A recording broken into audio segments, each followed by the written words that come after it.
to start with our land acknowledgement. Georgian College acknowledges that all campuses are situated on the traditional lands of the Anishinaabe people. The Anishinaabe include the Odawa, Ojibwe, and Potawatomi nations, collectively known as the Three Fires Confederacy. Georgian College is dedicated to honoring Indigenous history and culture and committed to moving forward in the spirit of reconciliation and respect with all First Nations, Métis, and Inuit peoples. So welcome to our November Lunch and Learn. So excited to have you here. We've got a great group that has joined us for a very exciting talk. Before we dive into it, just a little bit of housekeeping. As you know, we have the chat feature on Zoom. If you feel, you're welcome to comment and ask your questions throughout the talk to continue the dialogue as Deanna is giving her talk. And the chat will be monitored. So if there are questions, they will be brought forth. However, if you do have questions, there's also the hands up feature, or just dive in and ask your question. The talk is about 40 minutes and we will be saving some time at the end for a Q&A. But if you have questions coming to your head during the talk, feel free to include it in the chat. I mentioned already that this talk is going to be recorded, just so that everyone is aware. And without further ado, it is my great pleasure to introduce Dr. Deanna Bickford, who is a registered nurse and is a faculty member in the Bachelor's of Science Nursing program in Owen Sound. Brand new to the college. I think Deanna said you started in August. So a very new family member. We're excited to have you as part of our family. Dr. Bickford completed her PhD in nursing from the College of Nursing at the University of Saskatchewan in 2019. And her research has focused on working with Indigenous communities in exploring paths to wellness and examining the ways that we engage in research. Her interests are in social justice, reconciliation, and health as a product of a historical, political, and social context. So without further ado, and to talk to her about wise practices, I'll turn the floor over to you, Deanna. Thanks so much, Mira. So hoping everybody can hear me and stuff. So what I've done today is I've kind of put together a story where I started, kind of everything I've been involved in, and kind of where it's led me to, and what the understanding that it's led to me. So as Mira said, I'm a registered nurse. I'm originally from Moose Jaw, Saskatchewan, recently transplanted here in Owen Sound in the nursing program. So I'm just going to talk about my journey in research, about projects that I've been a part of, and a bit about what I've learned along the way. Let's see. And we're going to hope for no tech problems. So so just a bit about, I'm going, whoops, obviously this slide didn't get changed. There we go. So about 2007, and I just want to say everything that I've done has been in partnership. So really no part of anything that I'm talking about today has just been my research or my thoughts or my stuff. So it's really been part of a long-term partnership. So it started out with a very large group of people. We met with elders, chief and councils, and community members, and talked about what the needs were for the community, what the community really wanted to learn about, and was there something that we could join with them in partnership. So this interdisciplinary team had people from University of Regina, University of Saskatchewan, Sask Polytech at that time, as well as First Nations University of Canada. So I began my role in this as a research assistant. So I began coordinating this large interdisciplinary team. So it included professors in education, included nurses, physicians, historians, geographers, all from these different institutes. And we met with Chief and Council and developed this long-term partnership with Standing Buffalo Dakota First Nation. So this First Nation is about 40 minutes outside of Regina, Saskatchewan, near Fort Qu'Appelle. So within this partnership, it was really led by the elders and their wishes. So the team first thought that, we would look at moon phases and women and really explore being well from that lens. And it was actually one of the elders that said, we love our women. We really want to make sure that they're healthy, but we're really looking for what we can do with our youth. So our youth are our future, and very forward thinking, we need to make sure that our youth are our thing. So this graphic here, this is my little legend to all the different projects. So this is the overall project, and these are all the different projects that have streamed off it that I'm going to talk about today. So Paths to Living Well was a Photovoice research project that explored what youth believed made and kept them healthy, as well as explored what their meaning of health was. So over the period of about 1 year, we had about 13 youth. We had a group that fluctuated. So sometimes we had, up to 18 youth. Sometimes we had as few as 13 youth between the ages of 9 and 17. So they took over 200 photographs that represented what they felt made and kept them healthy. So for anybody who's not familiar with Photovoice, it uses a photo elicitation as a method of interviewing the participants to see what they discuss their photographs as. So the S stands for what do you see here? The H is what is happening here. O, how does this relate to our lives? W, why do these issues exist? And D, what can we do to address these issues? So out of this research came 3 themes across the generations. So this really, in this theme here, youth identified things that contributed to their health. And they talked about the people in the groups across time and place as being contributors to their health. This second photograph was one of the photographs from the environment theme. And they really talked about a really intimate relationship here between health and holism and their environment. And then culture encompassed the contributions that culture played in their health. So the next project that I was involved in, so this secondary analysis was my master's thesis, and it was really an analytic expansion. So it expanded on the previous analysis from the previous Paths to Living Well project. It asked some new questions and also contained elements of a retrospective interpretation in order to further develop the themes. So we looked at the photos the youth took as part of the Paths to Living Well Photovoice project, and they had the opportunity to choose new photographs to discuss or to keep the ones that they originally had chosen. So we used Showed again to do the photo elicitation, and we actually only had one youth who changed the photographs that they would use. So we had 8 participants in this, so 5 less than in the original. And at this time, they were between 12 and 21 years of age.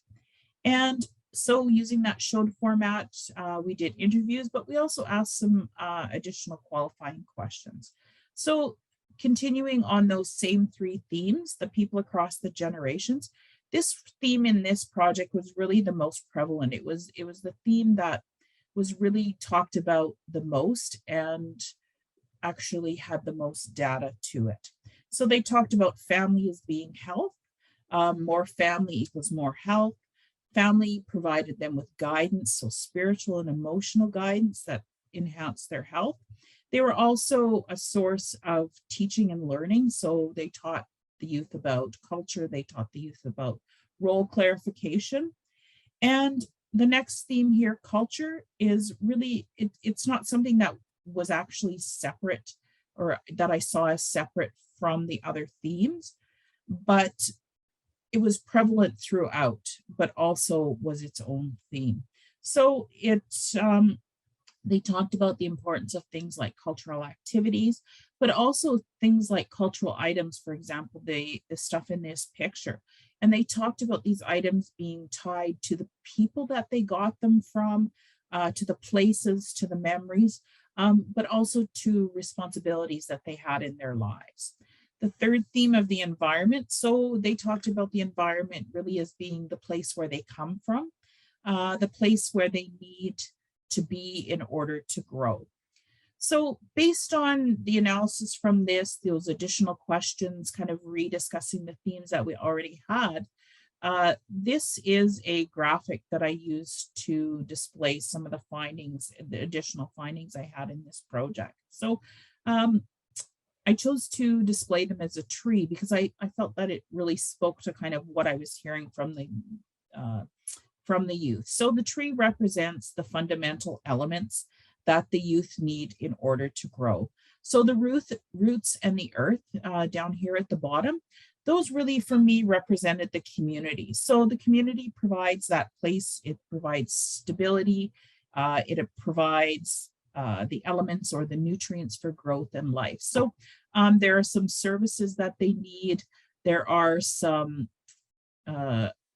opportunities that I felt that in the theme of culture, support, as well as environmental health as being really supports there. So the trunk and the branches is the next. And for me, I felt that represented the family. So the family provided guidance, it provides role models, role modeling expectations, as well as cultural knowledge. And really interesting, so I see the family as the supporting structure, just as the trunk is in the tree. So the outer bark of the tree, it represents the family. It's really what protects, and it's renewed from within. Where the inner bark, it conducts all those nutrients from the roots to the leaves. So from that community through the family to the youth in the community.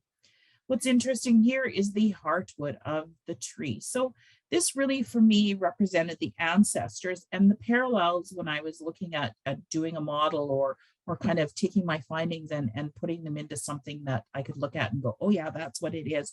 The heartwood of the tree is actually, it's really that supporting pillar of the tree.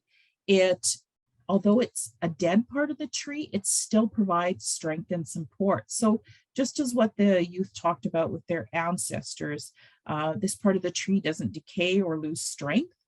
And just as the ancestors continue to be supports and influence the youth. So the branches here, they grow in the directions where the elements of growth are provided, but they're also change direction. And then up here in the leaves, these were things that the youth told me were important for their health and what they needed for health. So these are the elements that the youth felt were required for their growth. And from these findings, we can look at what we can inform public health interventions as well as public health programs. So I just want to mention that this research was funded by the Indigenous Peoples Health Research Center in Saskatchewan. So the next project is the PLAY project. So this stands for Positive Leadership, Legacy, Lifestyles, Attitudes, and Activities for Aboriginal Youth. So this was a co-created, co-facilitated, and co-researched interactive constellation of activities, strategies, and learning tools. So this community-based research project worked with triads. So what we did is we had youth, we had elders, and we had people from academia, for a better language. So nurses, educators, historians, geographers. So we all took a part of this. So one group worked on leadership, one group worked on legacy, one on lifestyles, and so on. So we had elders and youth working together to create modules that were delivered during what we called a winter camp at the local school. Each elder and youth worked together with support from a faculty member or an academic. So these youth that were involved in this were actually, all except one, were youth that were actually involved in the two previous projects. So they went from being participants and co-creators to actually being our co-researchers in this project. So we found that this type of project created a lot of engagement. It built on the existing partnerships, strengthened our overall goals together as working as a group, and it was co-developed. So this empowered the youth and really made them, when we heard their feedback, felt like they were actually making a great contribution to their community. So this was really learning about wellness, but also how we kind of engage in research and looking for ways to do a better job of research. So the photographs here, these are just some photographs from our actual day that we did at the school. So we had, I think, 78 participants at the school.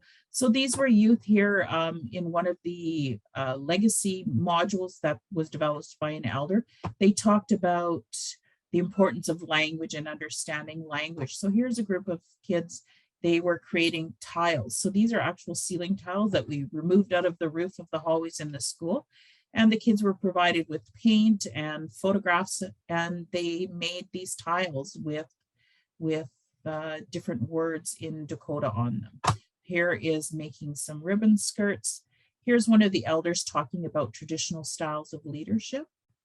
And here is another one of the elders that was going over different types of dances and the meaning of different dances that they had in the community for the youth. So before I move on, I just want to give you a bit of information about what a winter count is. So these are traditional calendars used by many of the Plains Indigenous peoples. So here are just some examples of different bands or tribes or nations that would have used these. So the purpose of these winter counts was to facilitate discussion, to preserve history. So they often had on them unusual events or historic events, important events. They were also used for storytelling, for sequencing, for preserving history, as well as for instruction of social, cultural, and moral norms. They also tracked in some instances, births and deaths. And more recently, this one in the corner here with the bricks was used as a retrospective interpretation for a nation's history. So traditionally, there was a winter count keeper, and they were the person who kept the winter count with them, but they were also the keeper of the stories. And it's important to note that, you know, if I just looked at a winter count like the ones here I have in pictures, it doesn't give me the full picture, right? So I can look at it, but it needs that interpretation. It needs that stories. It needs that additional piece in order to understand it. So each of these winter count keepers were responsible for keeping the stories as well as for keeping this physical count. And they also had apprentices. So in some instances, there could be 4 or 5 different versions of one winter count that was maybe kept by different apprentices. So usually the winter counts had a name. This one here, down this square one here, this is a rosebud winter count. This one that's on a buffalo hide is the lone dog winter count. This one here that's written is called the major bush. So here's examples. So you can see that there are changes. What was used was what the material was that was available. So at one point in time, they had ink, handmade ink and hides. Later, this is on muslin. And then later it went on, and these were mostly done on ledger pages because that was what was accessible at the time. So each year the band or group would get together and they would actually decide what it was that historical event from that year, something that was very important, something that they wanted to keep the story or keep the information alive that what had happened that year. So there's your crash course in what a winter count is. So this slide shows the beginning of our learning and visioning about the winter counts and what would become another research project. So several youth took part in this pilot project. Here's some pictures of the elder who was doing a lot of the teaching about the winter counts, as well as instructing the youth on how to draw their names. This is just one example of a youth and how their name was drawn.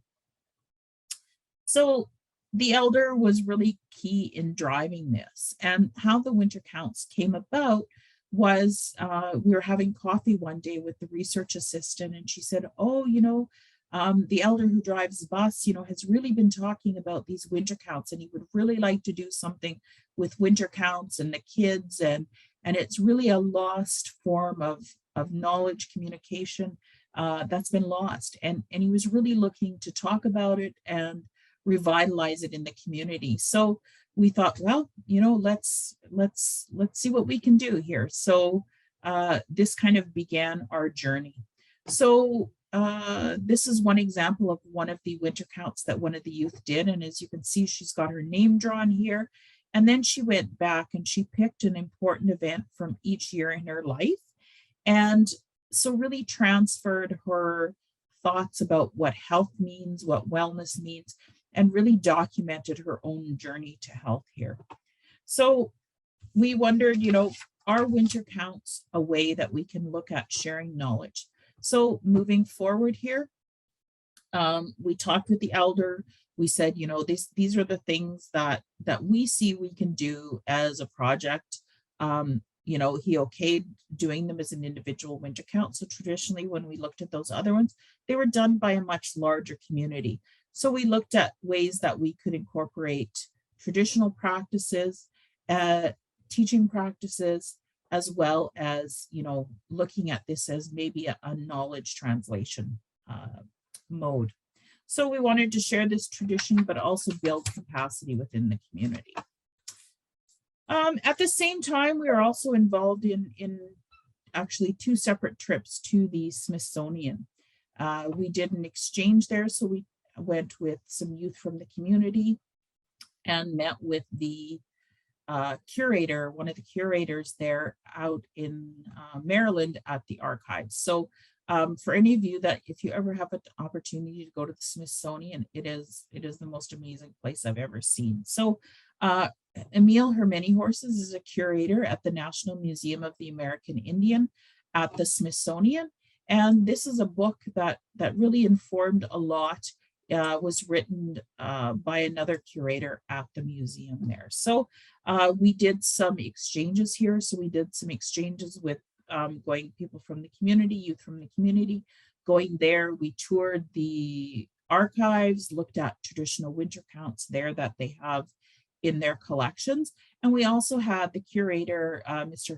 Horses, come to the community and do some presentations there about art and identity. And he also did some university presentations. He did some public presentations. So we had 2 different trips there with several different youth to learn more about the winter counts. And they've really become our partners in research. Just watching the time here. We got 12:25. So where do I get porcupine quills? This is an interesting title and I always get asked about it. So after we decided that we would continue to explore health and utilize the winter counts as a traditional way of sharing knowledge and look at it for sharing knowledge in research, I was having a conversation with the elder and we were looking at all the pictures from the Smithsonian and we were looking at the different winter counts and stuff. And, he's telling me, we'll get hides. So yeah, I'm writing down, got to get hides, being very organized and stuff. And he says, we'll get ink. This is the colors of ink, which I think we should have.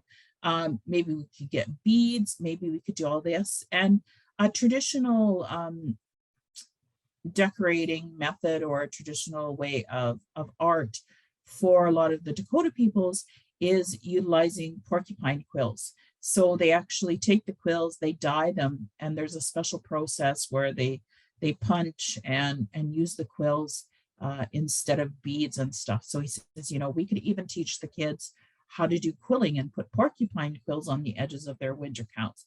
So of course, me being, the nurse, the very Western goggles on and stuff, I said to him, well, where do I get porcupine quills? Like, writing down my list of things to do and stuff. And he just looked at me and he said, well, from a porcupine. So I always look back on that moment and think, that was really my reminder to take a minute and just really think about things and not complicate things and look for the answers that are right in front of me. So that began our partnership with Where Do I Get Porcupine Quills? So This was looking to explore winter counts as a First Nations way of knowing and knowledge translation for health with First Nations youth. And so I started out with some objectives. So to renew the winter count legacy and review it, to build capacity, to explore it as a culturally appropriate method or a visual method of research, as well as to look at important lives that can have contributed to well-being and who they are today. But it was during the kind of literature review, during my thinking, during the process and stuff, that I really began asking myself, like, am I doing the right things? Are my processes right? Am I, what I'm doing, is it respectful? Am I building relationships in the right way and stuff? And so that was an additional objective that was added during the research.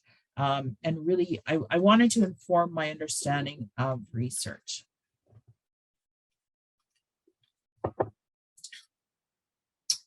So this process of research really kind of went beyond the traditional steps of most community-based participatory research projects that use this kind of look, think, act cycle. So our cycle or our process really included visioning, where we learned about looked at the winter counts, thought about the winter counts, as well as learning, which took place from day one to the very last day and continues on to this day.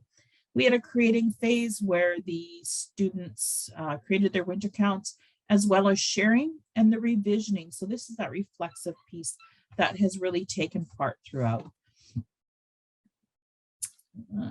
Just here, so making sure I say everything that I want to say. Move the pictures out of the way. So this began in 2011. So it really was a long process, over 7 years, that we went from first learning about the winter counts to writing and finishing up my dissertation. So this research was guided by community-based participatory research principles, as well as two-eyed seeing and post-colonial theory.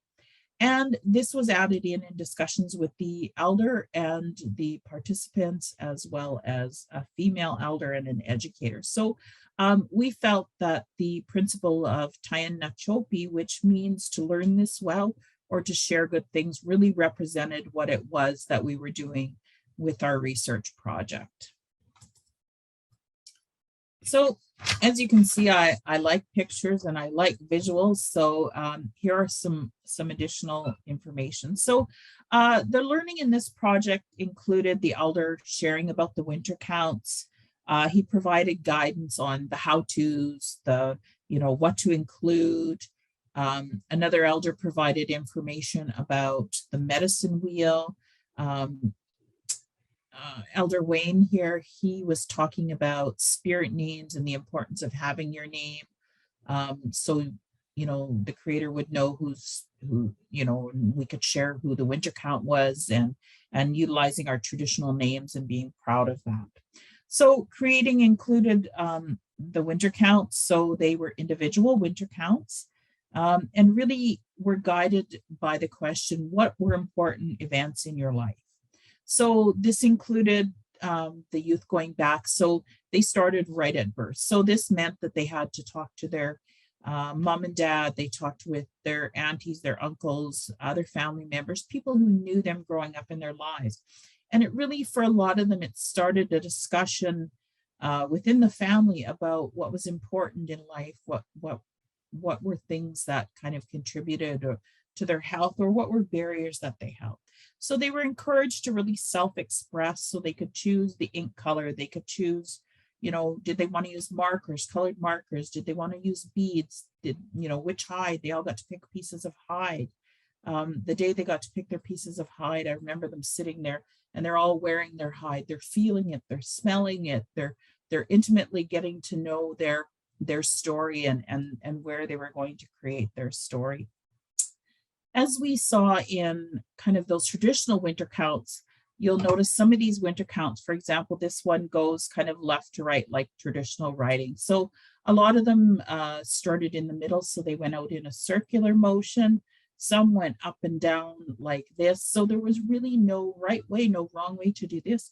And the elder said to them, do what makes you feel good, do what it takes to express your story.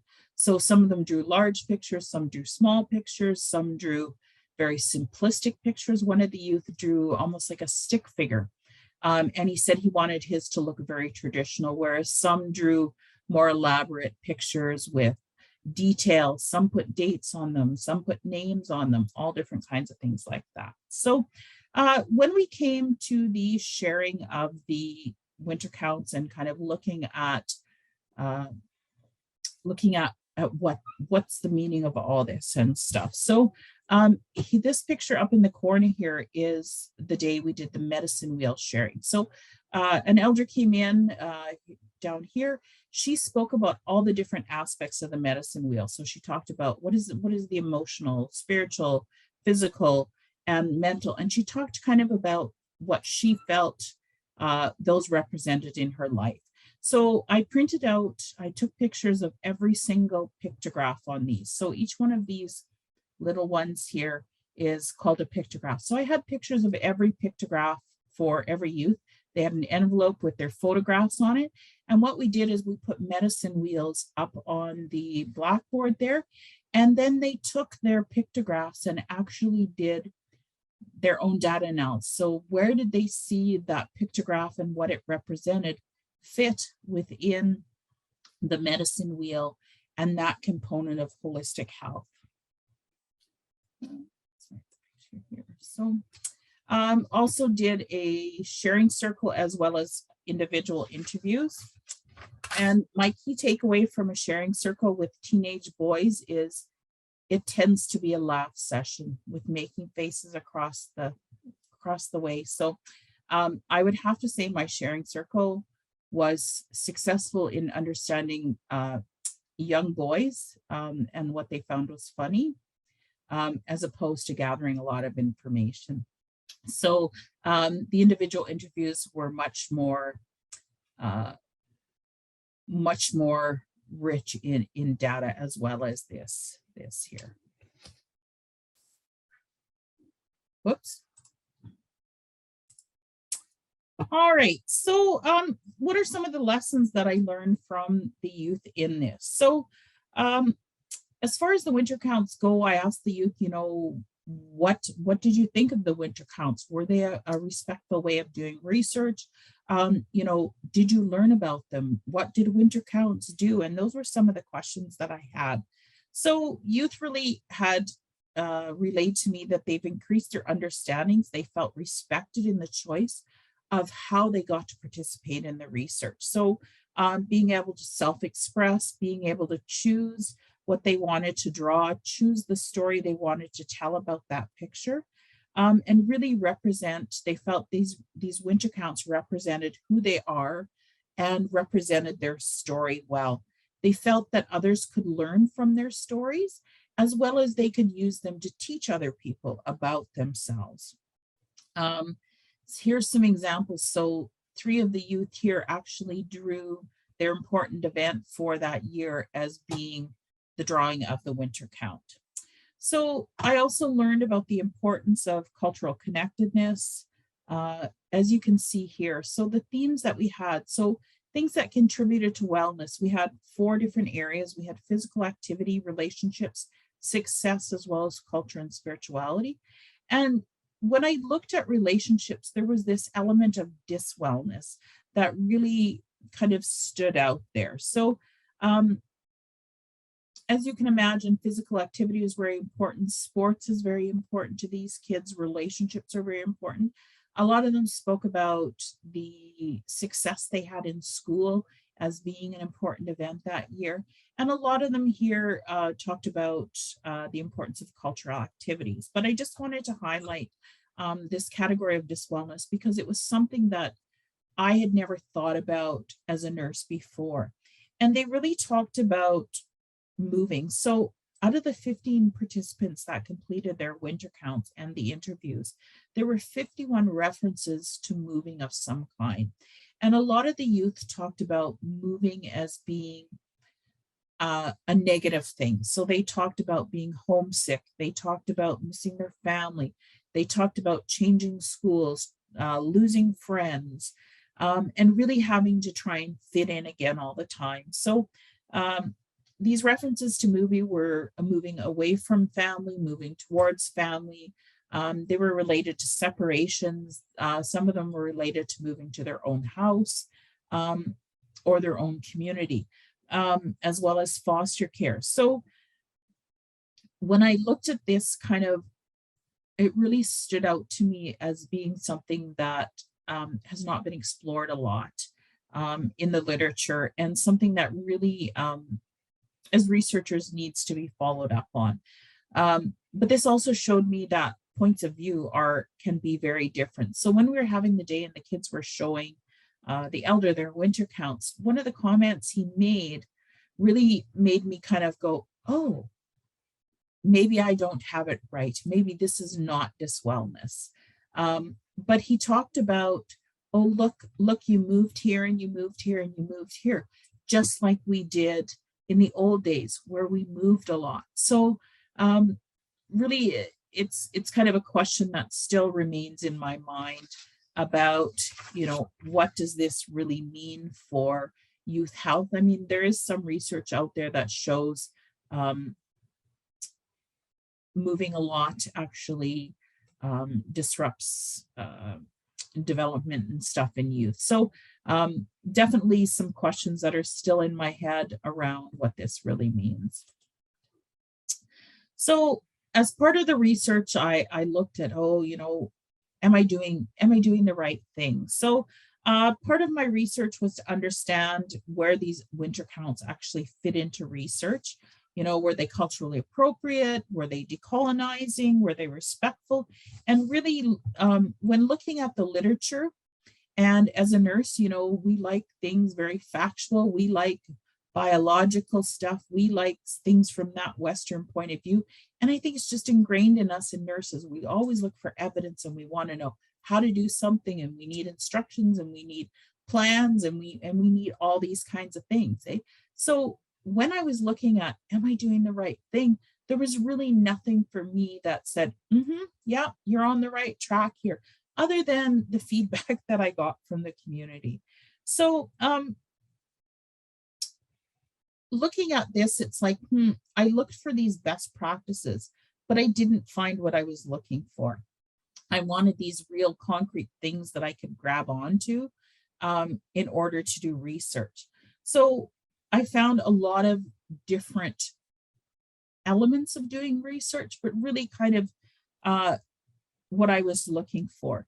So when we were doing the play project earlier and stuff, we looked at kind of that approach of that co-created, co-researched research and said, we didn't feel these were best practices, as best practices are really kind of that Western view, that very hierarchical way of doing things. So we thought what we were doing were wise practices. So we described them at that time as inclusive, locally relevant, sustainable, flexible, pragmatic, and encompassing of all worldviews, and which considers historical, societal, cultural, and environmental factors. So in the center of this model here, so I created this framework just as I created that tree based on kind of the key learnings I had. I pulled information from the literature as well as discussions that we had with the community. I tend to use we all the time because I don't think there's anything that I did in isolation. I think everything was a partnership. So in the center here is the social group. And this is really the central focus of the research, who we are committed to. But it also, we need to understand that extends further than that. So also to the community and the nation, and that everything that we do in research has that ripple effect that also impacts. If we're working with a social group and we do something, it also impacts the community as well as the nation. So the background here is a medicine wheel. This represents our focus on wholeness, change, and balance. And although our focus is on positive changes, The objective of the research must be to balance all the needs. And I'll just go back and say that this framework is not a how-to. If you're looking for a how-to, I don't think it exists. For me, this is really a framework that offers us some guidance. So the medicine wheel, and then when we get out to these spokes here, so these are values that I pulled from a previous research project. You might recognize them as grandfather's teachings, the seven sacred teachings. They're known by different groups of people by different names. So these are really the foundation. They support everything. I see them as the spokes that kind of hold all this framework together. They're based on teachings from elders. And as well here, we've got reflexivity, which is really woven throughout. So there is no piece of this framework that is complete without these values and without reflexivity. And then in each of these elements here, we've got social, ethical, political, colonial, cultural, and environmental. So these are really considerations that we need to focus on in research. So these are based on the expanded definition that I did of wise practices within this research. And it really is about looking at considerations, and I have examples of these considerations and what you might consider written in a dissertation and an article that should be coming out shortly.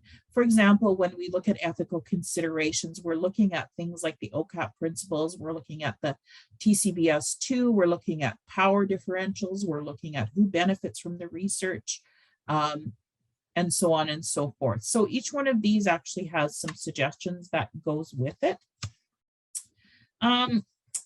Reconciliation. So this was included because I think this is a really important element that all research needs to focus on. So this really, the arrows show this is forward thinking, forward moving at the same time. We have an awareness of the past. We acknowledge harms. We do atonement for causes, and we change our actions into new behaviors. So this is about contributing to new types of relationships in research and about moving forward. So I think I am out of time. So I really touched on like so many areas of research. If you're interested, I have most of my written work on ResearchGate, and you can search me on there. And I think there's full text available for everything. So I will see if there are questions.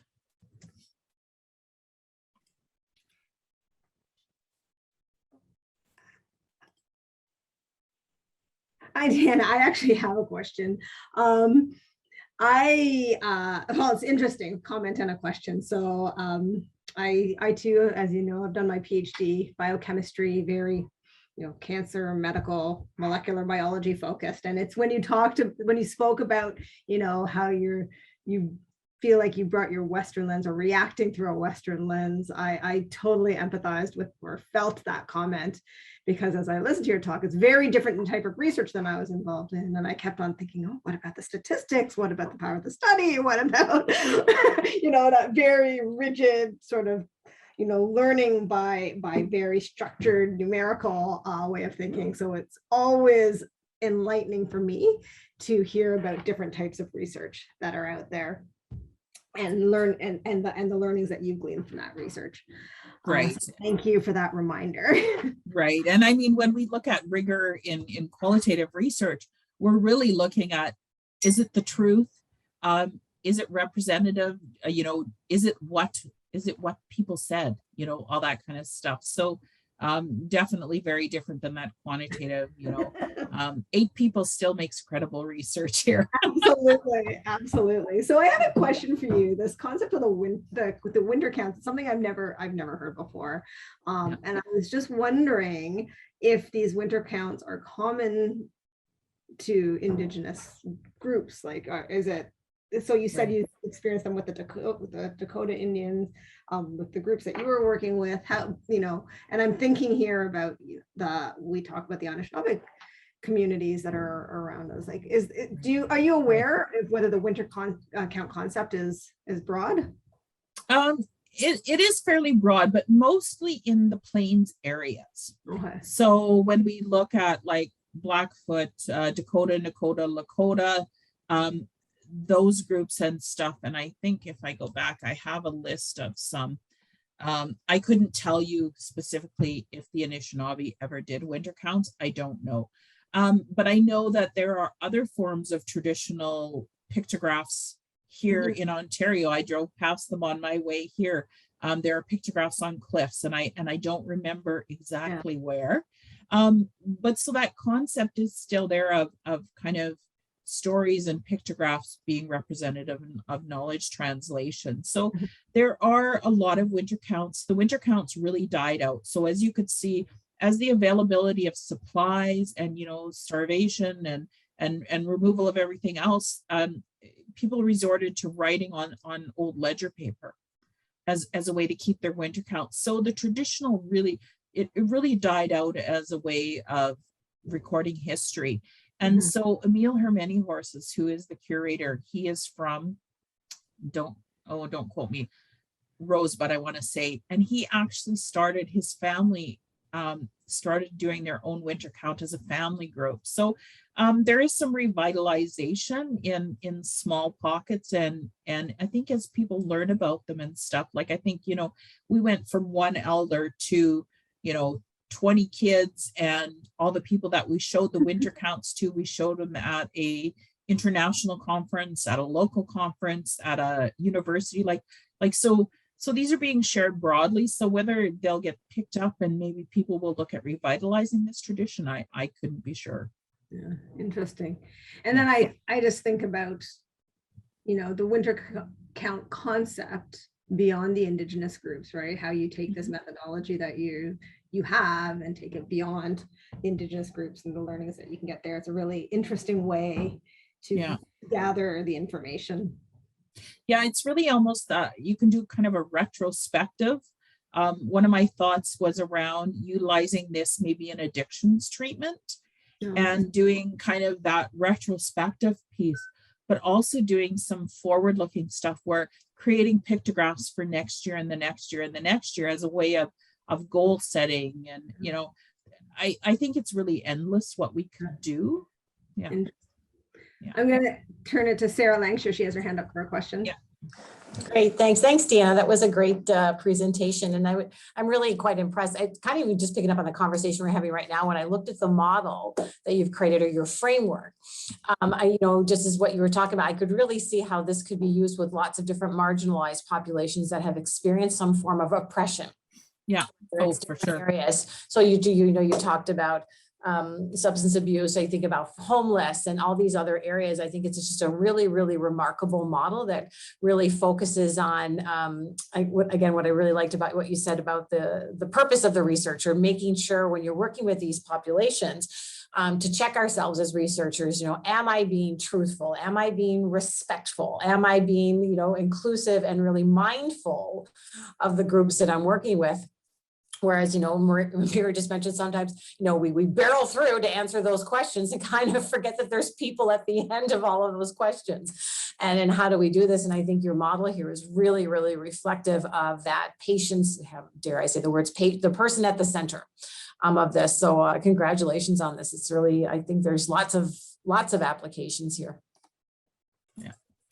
Thank you. Yeah. And I think one thing that we have as researchers from institutions is that we have lots of times this very shortened time frame on ourselves and our availability, as well as our funding and stuff. And I think that very first involvement was 2007, and that's a long time. I talked a lot about a lot of different things and stuff, but it really is. It was just this kind of evolution of well, what's our next question, our next conversation, and one thing just seemed to lead to another, and it does take time. It does take time. Absolutely. I have more questions, but I just would like to put it out there to the audience to see if anyone else has any thoughts or questions that they'd like to ask. I did see one. Oh, that was Sarah. That was there as well. So I have a question about this framework that we're looking at, Okay. and the medicine wheel and all the elements to it. And at the edge, this wave of reconciliation. And I'd just love to understand in your mind, like help decipher that for us and make it tangible for us, what that means for you. What that means for me. Oh, what this is depicting for you.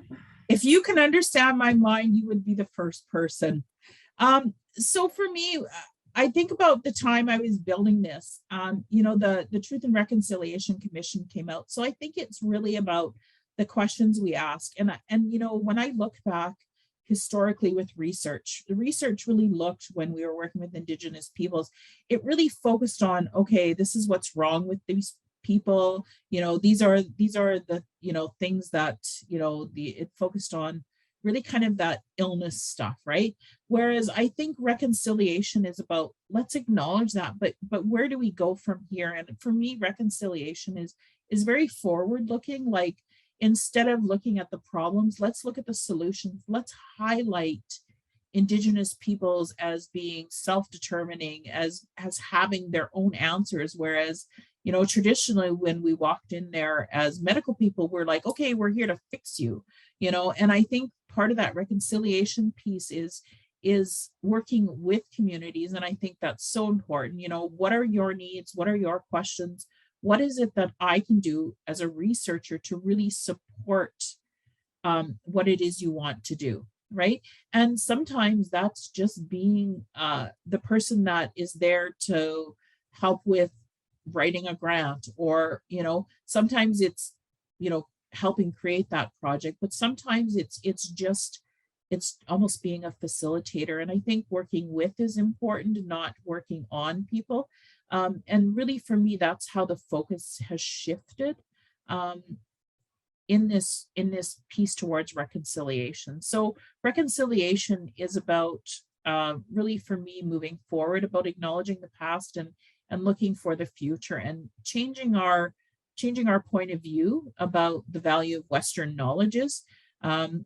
Many academic institutions now still, when you go to write a grant or apply for research ethics, they have this list of stuff that's very Westernized and really doesn't hold a place for traditional knowledges or other forms of knowledge.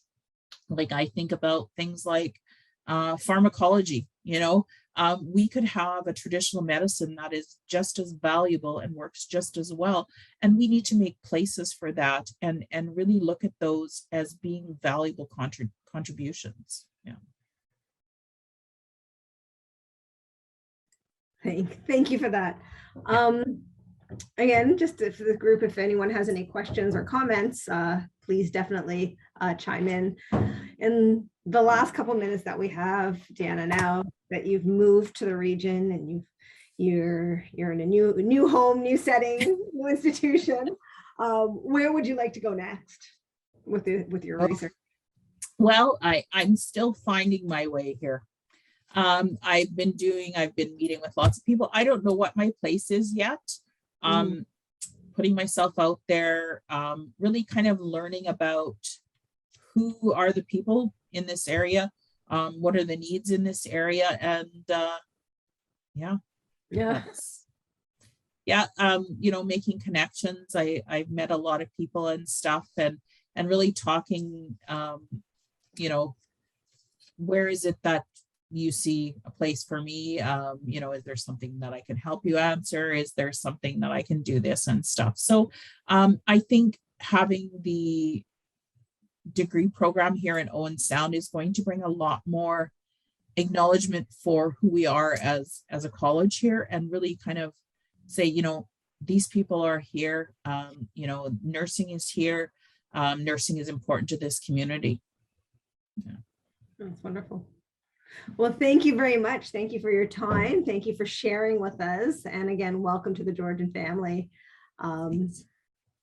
Yeah, Sarah's saying you're a great networking and getting out there. So it's fantastic that you're getting to know the community. Yeah. Wonderful. People saying thank you for sharing. Yeah. All right. So thank you very much, Deanna. And we'll look forward to seeing how things. Oh, we're We're Did lucky you to have a have you here. pre-existing trust relationship with the community before you engaged them in your research? If not, in the vein of nothing about us without us, how did you gain trust and engagement? That is really quite an interesting story. So I came in about 6 months after the first meetings with the community. And as I said, the research team, before I was part of it, went to the community and said, you know, we want to do research with women and moon phase. And they said, oh, no, thank you. That was it. So went back again and said, you know, can we meet? Can we talk and stuff? And I think nothing about us without us is one of those things that really doesn't speak about relationships, because I think the strength that I had is that I made relationships with people in the community. I made relationships with the community research. I made relationships with the community. Every summer I was out there with nursing students doing presentations, teaching first aid. I was at the powwow. I was at the school. I did presentations at the youth. So I think my kind of way in my first with the community was through that original research group, but I think I built my own relationships and built trust, and we had a very reciprocal relationship moving forward and stuff. So I think that nothing about us without us is meant for kind of somebody just coming in and being like, yeah, I'm doing this, right? So I think the relationship took a long time. Like, I mean, you can see how many years we were there. You know, we traveled with the youth to the Smithsonian, we worked with the elders, we did interviews, we did all kinds of things. So I think there became this very nice relationship between the College of Nursing where I worked and kind of students there, as well as myself and people there. That's so on point, because, you know, from where Yeah. I sit in the Department of Research and Innovation and my sister department, which is the Henry Burnick Entrepreneurship Center, we often get people who have great intentions saying, oh, I've got this idea, I want to build this product, and it's gonna, you know, get food to the Indigenous communities that don't have, and it's very much of a mentality is I'm doing this and I'm going to bring it to this community, and Yeah. and that's I give is, well, have you spoken with the community? Have you got a relationship with the community first? Because if you don't have that, then yeah, like you asked me about my next steps here, and it's like, well, I'm not sure what that looks like yet. You know, it hasn't come up. Yeah. You know, I'm telling you, you know, this is who I am. This is my experience. This is what I love to do. This is, you know, this is who I am. You know, do you see a place for me? Yeah. Yeah. Absolutely. Wonderful. It's a great mindset to have, and it's a great mindset for everybody to have. Let's find our space and our relationship together. Mm-hmm. Yeah. Well, thank you so much, Deanna. All right. Thank you everyone for joining us. And I hope everyone has a great rest of the day. Okay, perfect. Thanks so much. Take care. Bye. Bye.